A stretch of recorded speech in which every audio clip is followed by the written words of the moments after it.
Hello everybody, welcome back.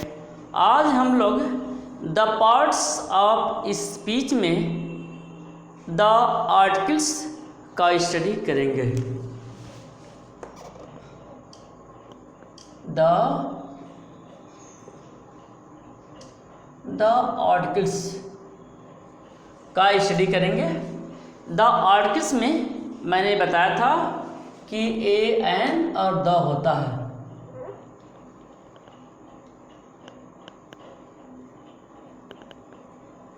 A an the, यानी the articles में मैं आपको ए एन का प्रयोग बता रहा हूँ। ए एन का प्रयोग बता रहा हूँ आर्टिकल्स में ए एन।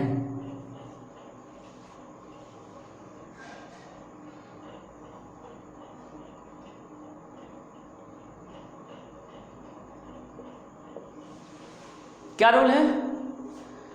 रूल यह है कि यदि किसी नाउन से पूरी जाति का बोध हो तो उस सिंगुलर काउंटेबल नाउन से पहले ए या एन का प्रयोग करते हैं। जब नाउन से पूरी जाति का बोध हो, जब नाउन से संपूर्ण जाति का बोध हो तो ए एन का प्रयोग होता है। ठीक, जब नाउन से संपूर्ण जाति का बोध हो तो ए या एन का प्रयोग करते हैं। जैसे a lion can not eat grass.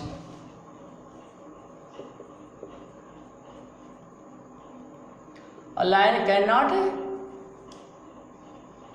eat grass।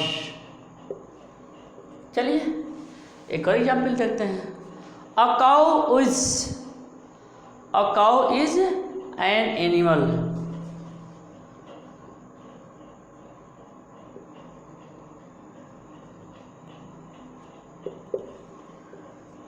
Next देखते हैं। जैसे an ox is a very useful animal।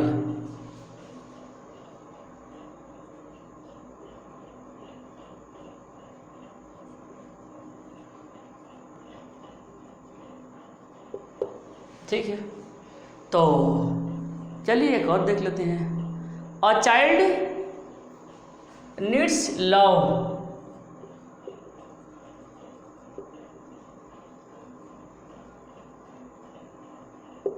देखिए, तो आपने लिखा है कि जब नाउन से संपूर्ण जाति का बोध हो, ठीक है, उस कंडीशन में ए या एन का प्रयोग करते हैं। जैसे a lion can not eat grass, मतलब शेर घास नहीं खा सकता। एक शेर की बात नहीं है, उस पूरे शेर की बात की गई है, यानी संपूर्ण उस शेर की बात की गई है। A cow is an animal, यह भी देखिए पूरे गाय की बात की गई है। An ox is a very useful animal, यानी बैल बहुत ही लाभदायक जानवर होता है, पूरे बैल की बात की गई है। अ चाइल्ड नीड्स लव, मतलब एक बच्चे को प्यार की आवश्यकता होती है, यानी एक बच्चा, कोई भी बच्चा हो, यानी पूरे बच्चे के लिए प्रयोग किया गया है। तो इस तरह से आपकी समझ में आ गया होगा कि जब कोई नाउन संपूर्ण जाति का बोध कराते हो, उस ग्रुप के बारे में बताते हो, तो उस कंडीशन में हम ए या एन लगा देंगे। क्लियर? चलिए नेक्स्ट रूल देखिए।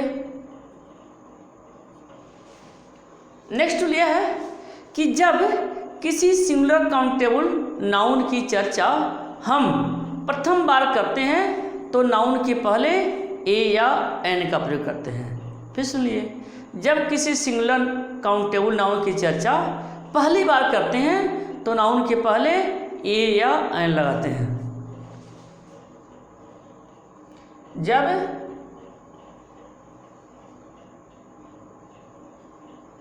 काउंटेबल नाउन की चर्चा पहली बार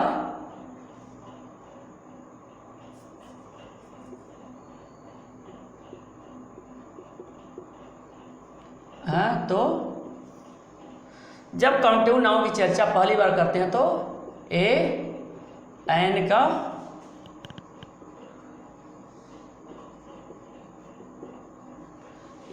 का प्रयोग होता है। जब काउंटेबल नाउन की चर्चा पहली बार करते हैं तो ए एन का प्रयोग होता है, ये ध्यान रखिए। जैसे there was a girl, the girl was very beautiful.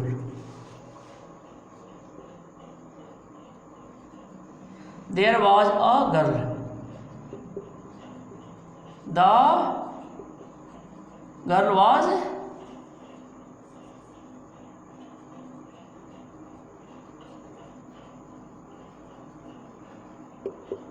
The girl was very beautiful. There was a girl, the girl was very beautiful. या नेक्स्ट सेंटेंस देख सकते हैं, yesterday a man came to me.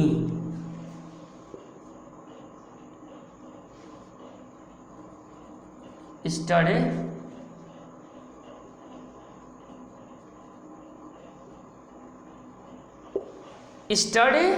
a man came to me. The man was very cunning.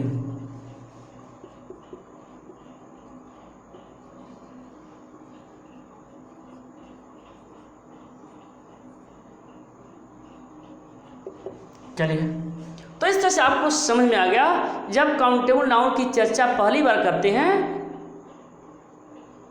तो A N का प्रयोग होता है, तो ए एन का प्रयोग होता है।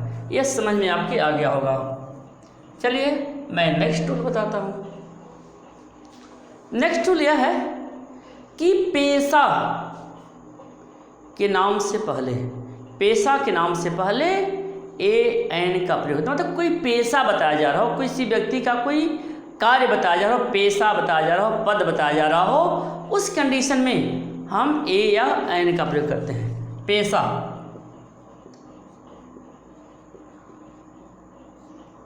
बताने पर का प्रयोग होता है। पेशा बताने पर ए एन का प्रयोग होता है। जैसे मैं टीचर हूँ, मतलब कहते हैं कि मैं टीचर हूँ, आई एम और टीचर और लगाना पड़ेगा क्योंकि एक पेशा बताया जा रहा है। या वह पोस्टमैन है, वह पोस्टमैन है, हिंदी में एक नहीं आया हुआ है, पेशा बताया जा रहा है, तो इस कंडीशन में ये लगाएंगे। ठीक है, जैसे आई एम एन एडवोकेट,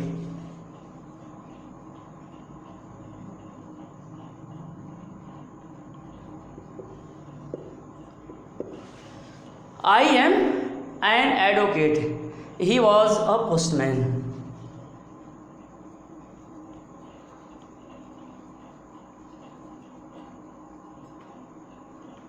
देखिए, I am an advocate का हिंदी हुआ मैं वकील हूँ, इसका हिंदी हुआ I was a postman, मैं पोस्टमैन था, मैं पोस्टमैन था।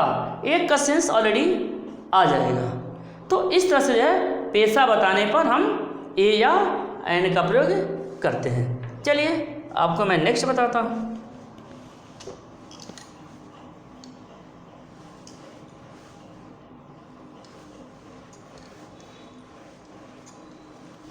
नेक्स्ट रूल देखिए क्या है।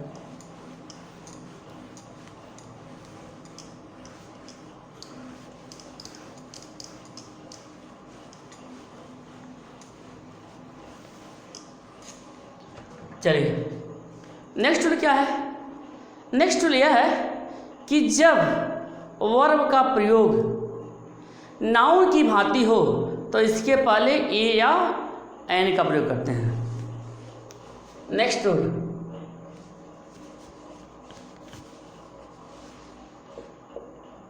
जब वर्ब का प्रयोग नाउन की भांति हो तो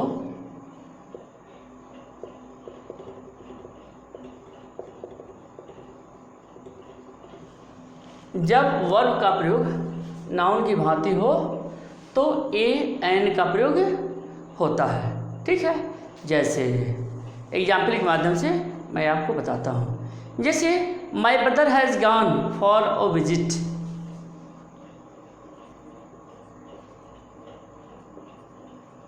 has gone for a visit,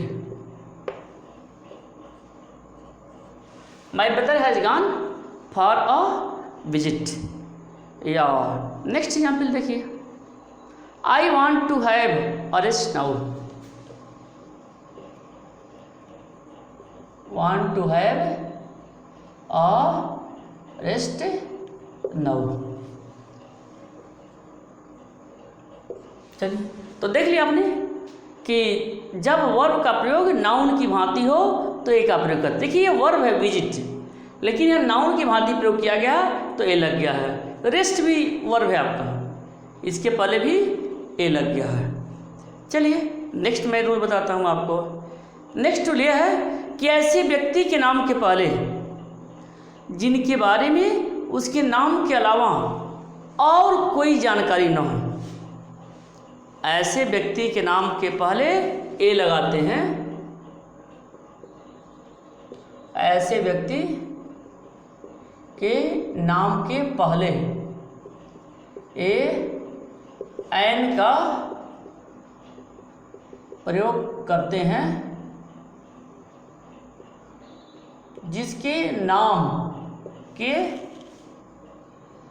अलावा और कुछ जानकारी न हो। ठीक है, ऐसे व्यक्ति के नाम के पहले ए एन का प्रयोग करते हैं जिसके नाम के अलावा और कुछ जानकारी न हो। उस कंडीशन में भी हम ए एन का प्रयोग करते हैं। जैसे uh mister Sohan wants to see you,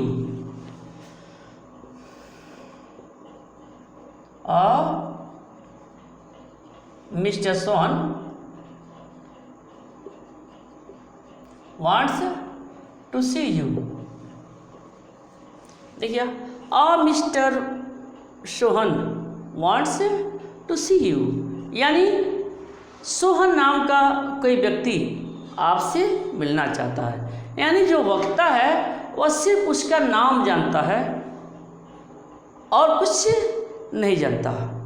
वक्ता को व्यक्ति के नाम के अलावा और कुछ भी जानकारी नहीं है।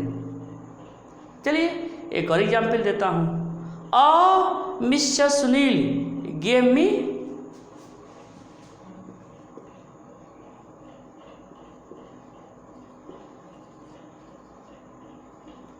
देखिए mister Sunil give me this letter for you.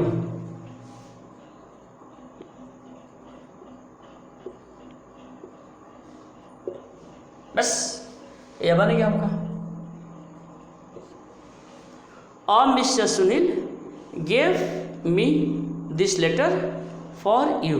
तो देखिए जो वक्ता है, जो कहने वाला है, सिर्फ मिस्टर सुनील का नाम जानता है और कुछ नहीं जानता है। इस वजह से जो है ए लगा हुआ है। आप ऐसे भी जानते हैं कि ए एन इंडेफिनिट आर्टिकल है, किसी इंडेफिनिट नाउन के पहले ही प्रयोग होता है। इंडेफिनिट है, नाम किसी का कुछ नहीं जानता है। तो इस तरह से यह भी रूल आपको क्लियर हो गया होगा।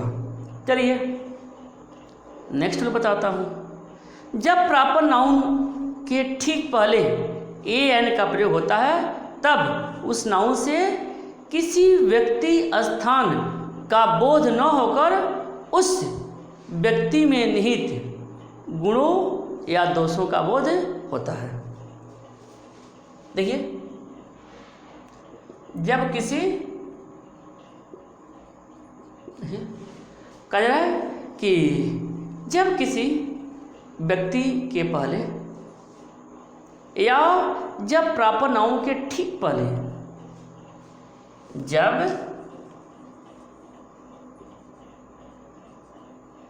प्रॉपर नाउन के ठीक पहले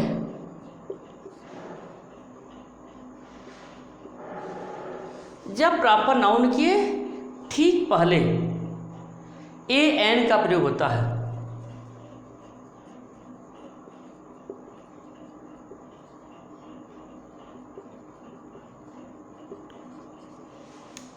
जब प्रॉपर नाउन के ठीक पहले ए एन का प्रयोग होता है तब उस नाउन से किसी व्यक्ति या स्थान का बोध न हो करके तब उससे किसी व्यक्ति स्थान का बोध न हो करके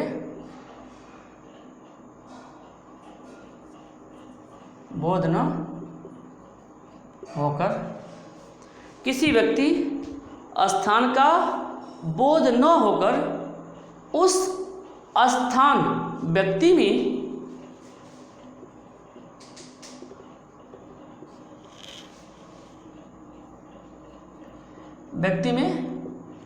निहित गुण दोष का बोध होता है। देखिए वेरी सिंपल रूल, ध्यान देखिए। मतलब कहा जा रहा है कि हम किसी प्रॉपर नाउन के पहले भी indefinite article a an the का प्रयोग कर सकते हैं, लेकिन उनके पहले ए एन का प्रयोग करने से उस व्यक्ति का नहीं बल्कि उस व्यक्ति में निहित गुण दोष का भाव स्पष्ट होता है। चलिए मैं एग्जाम्पल के माध्यम से बताता हूँ। जैसे he is a Dara Singh,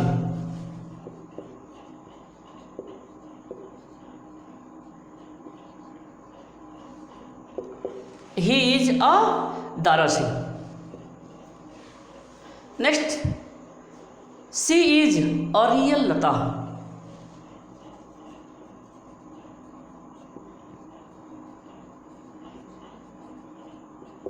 देखिए सी इज अ रियल लता। तो इस तरह से जो है आपने देखा ये प्रॉपर नाउन से पहले ए लगा हुआ है, जबकि प्रॉपर नाउन से पहले ए का प्रयोग नहीं होता है। तो सी इज लता या सी इज रियल लता, ये लगाइए सी is a Lata, C is अ लता। चलिए और भी क्लियर हो गया। सी इज अ लता मतलब क्या इसका मतलब हुआ? सी इज ए लता मतलब वो लता नहीं है बल्कि उसमें लता के समान गाने की कला है। सी इज अ लता कहा तो मतलब हुआ कि उसमें लता जैसे गाने की कला है, यह ध्यान है। ही इज अ दारा सिंह, यदि मैंने कहा ही इज अ दारा सिंह, इसका मतलब हुआ कि उसमें दारा सिंह जैसी ताकत है। He is a Dara Singh मतलब उसमें दारा सिंह जैसी ताकत है, ये लगा दिया। तब यदि ए हटा दें तो रियल में वह दारा सिंह हो जाएगा। क्लियर? तो बस ये ध्यान रखेंगे। चलिए मैं नेक्स्ट बताता हूँ।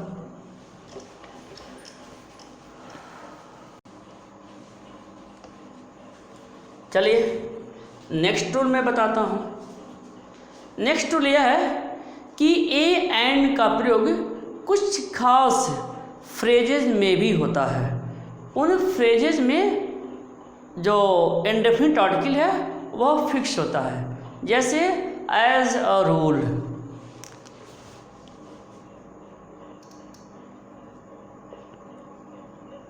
एज अ रूल एक फ्रेज है, एज अ रूल नियम के अनुसार, ठीक है। या in a Hari,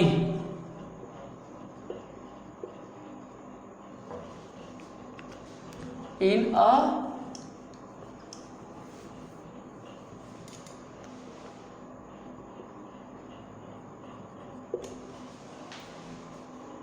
as a rule, in a hurry, at a loss,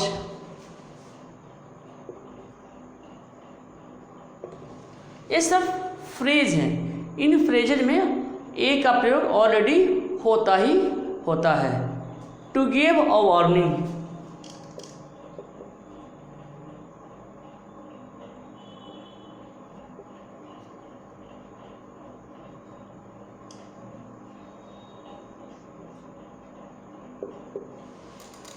to give a warning या to have an opportunity.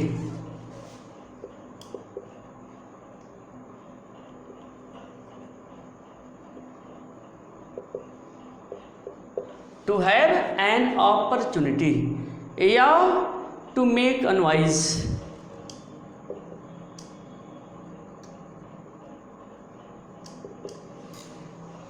To make a noise या टू हैव एन आई।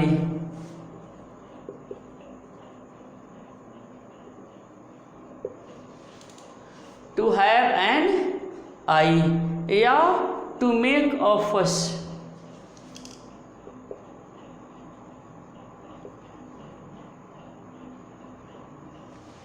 देखिए ये सभी के सभी फ्रेजेज हैं और इन सभी में जो है आर्टिकल का प्रयोग किया गया, आर्टिकल ए एन का प्रयोग किया गया है।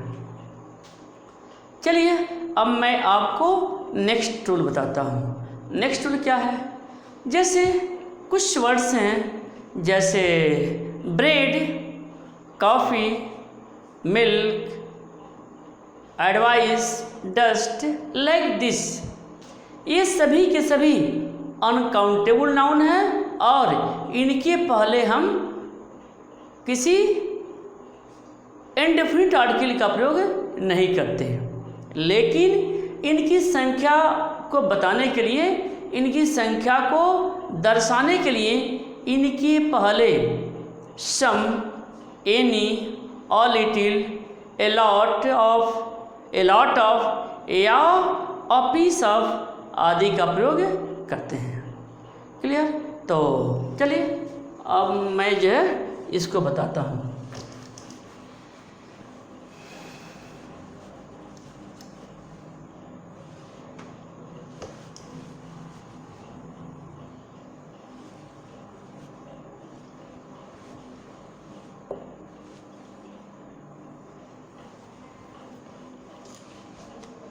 नेक्स्ट रूल क्या है? नेक्स्ट रूल यह है कि ब्रेड, कॉफ़ी, वाटर,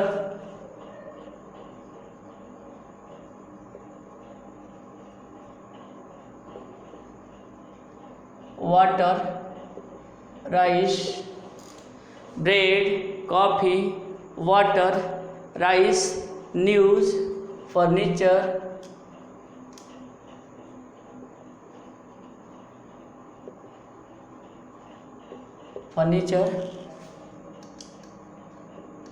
एडवाइस या डस्ट,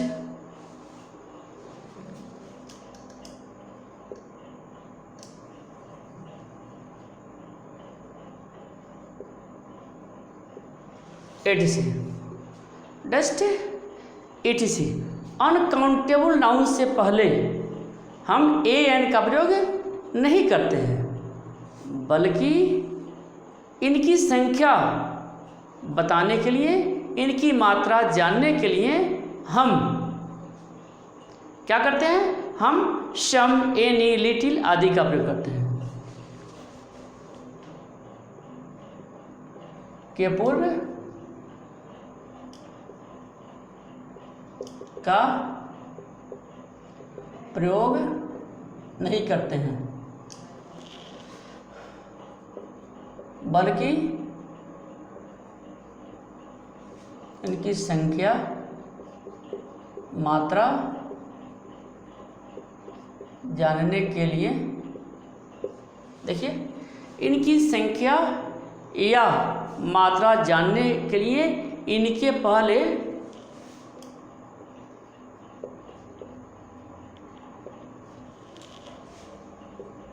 सम, एनी, देखिए इनके पहले some, any, a little, a lot of,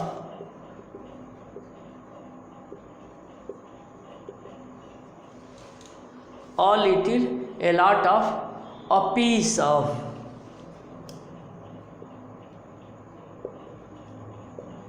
का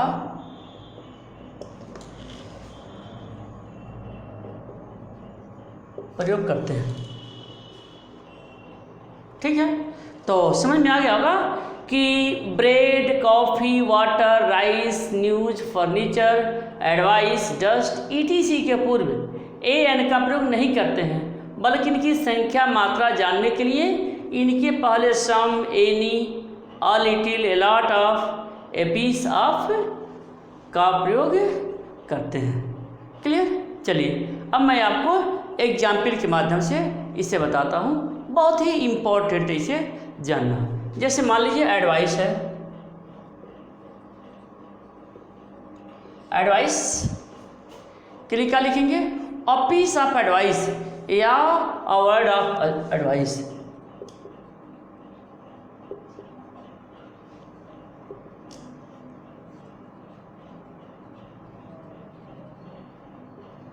बस हो गया। Next bread,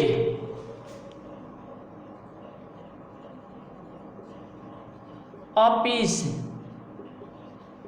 of bread.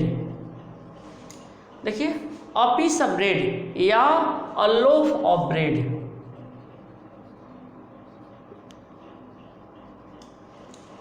तो ब्रेड को मैंने ऐसे लिख दिया। चलिए जैसे वर्क लिखते हैं,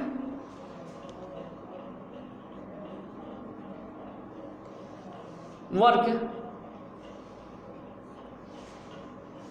वर्क में क्या लिखेंगे? अ पीस ऑफ वर्क या अ बिट ऑफ वर्क।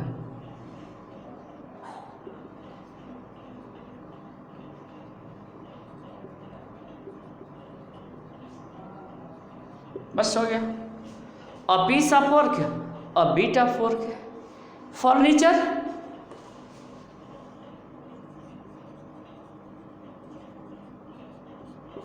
फर्नीचर में क्या लिखेंगे? अ पीस ऑफ फर्नीचर या an article of furniture. A piece of furniture.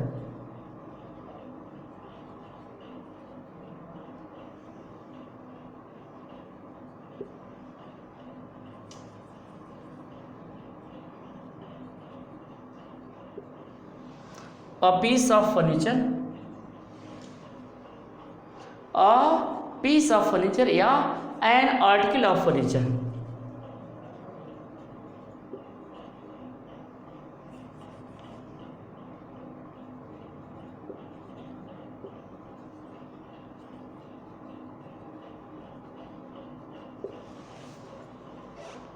ठीक है, ऐसे news,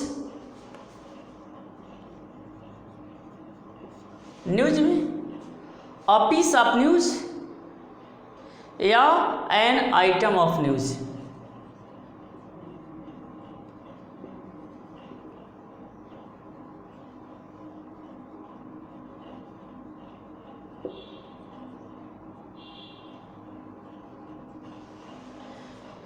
a piece of news an item of news.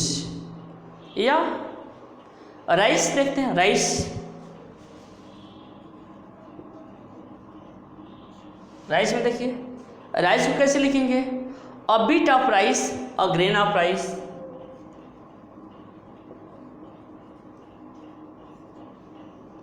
A grain of rice, a bit of rice, a grain of rice. या a kilo, a handful, a bag of rice. या a kilo,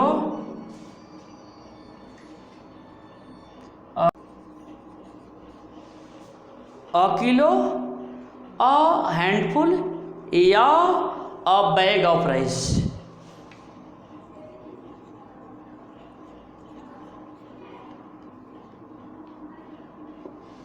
तो इस तरह से है आपने देखा कि इंडेफिनिट आर्टिकल का प्रयोग कितना ब्रॉड है, इसका ज़्यादा से ज़्यादा प्रयोग होता है और ये हम सही तरीके से तभी प्रयोग कर पाएंगे जब हम इसे डिटेल में लिखेंगे। यह आपके स्कूल के दृष्टि से इम्पॉर्टेंट हैं, इसके साथ साथ यह कंपटीशन के दृष्टि से भी बहुत ही इम्पॉर्टेंट है।